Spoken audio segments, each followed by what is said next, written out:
Okay, so this is again day 24 of the series called Android development शिका मराठीतून आणि Android developer बना. So basically या लेक्चरमध्ये आपण कवर केलं आहे की सिंगलटन क्लास कसं वर्क करतं कोटलीनमध्ये, राईट. आता जनरल क्लासमध्ये जर तुम्ही बघितलं तर जनरल क्लासमध्ये कसं असतं की समजा जेव्हा आपण जनरल क्लास डिक्लेअर करतो, राईट, आणि त्या क्लासेसमध्ये आपले मल्टिपल लाईक मेंबर्स असू शकते, in terms of just like function असू शकते, तुमचे काही व्हेरिएबल असू शकते, राईट. पण असं कन्सिडर करा की ते मेंबर जर मी मल्टिपल फाईल्समध्ये माझ्या प्रोजेक्टमध्ये जर यूज करत असेल तर त्या केसमध्ये काय होतं की आपण म्हणजे त्या एकाच क्लासचा जो पण ऑब्जेक्ट असेल म्हणजे इन्स्टन्स आपण मल्टिपल वेळेस क्रिएट करतो, राईट. बट त्या केसमध्ये एक प्रॉब्लेम असा होतो की एकच क्लासचा ऑब्जेक्ट आपण मल्टिपल वेळेस क्रिएट तर करून घेतो, पण जे पण मेमरी अलोकेट होती ते सगळ्या ऑब्जेक्टसाठी डिफरंटली मेमरी अलोकेट होते, राईट. पण ही सेम गोष्ट आपण जर ऑब्जेक्ट क्लासच्या मदतीने केली, म्हणजेच ऑब्जेक्ट क्लास म्हणजे बेसिकली आपला सिंगलटन क्लास, राईट.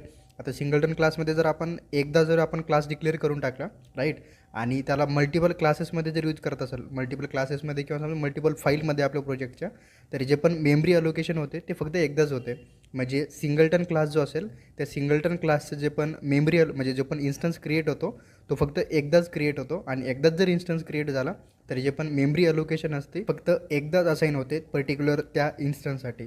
म्हणजे जनरल क्लास जर घेतला तुम्ही तर जेव्हा जेव्हा तुम्ही तो जनरल क्लासच्या मेंबर्स कॉल करताल तेव्हा तुम्हाला त्या पर्टिक्युलर जनरल क्लासचं काय करावं लागेल तर त्या ठिकाणी ऑब्जेक्ट क्रिएट करावं लागेल. तेवढे नंबर ऑफ ऑब्जेक्ट तुम्ही त्या ठिकाणी क्रिएट कराल तेवढे नंबर ऑफ डिफरंट मेमरीज त्या पर्टिक्युलर ऑब्जेक्टला त्या ठिकाणी असाईन होतील, राईट. बट तुम्ही इकडं सिंगलटन क्लासमध्ये जाल तर सिंगलटन क्लासमध्ये तसं नसतं, फक्त एकच इन्स्टन्स क्रिएट होतो आणि तो एकच इन्स्टन्स आपण मल्टिपल फाईलमध्ये इंटायर प्रोजेक्टमध्ये यूज करू शकतो, राईट. तर याच्या रिगार्डिंग डिटेलमध्ये व्हिडिओ पण आपण अपलोड केला यूट्यूबवरती, जर बघितलं नसेल तर व्हिडिओ बघून घ्या, राईट. बाकी नेक्स्ट अपडेटसाठी फॉलो करून घ्या. भेटूया नेक्स्ट व्हिडिओमध्ये. Thank you, bye. आणि जनरल क्लास म्हणजे बेसिकली नॉर्मल क्लास जे आतापर्यंत आपण डिक्लेअर केलेलं, म्हणजे युजिंग आपण क्लास कीवर्डच्या मदतीने आपण डिक्लेअर करतो, हेच म्हणजे आपले जनरल क्लास बेसिकली. म्हणजे कन्फ्यूज नाही व्हायचं आहे, म्हणजे जनरल क्लासचं दुसरं काही मिनिंग नाही आहे, राईट.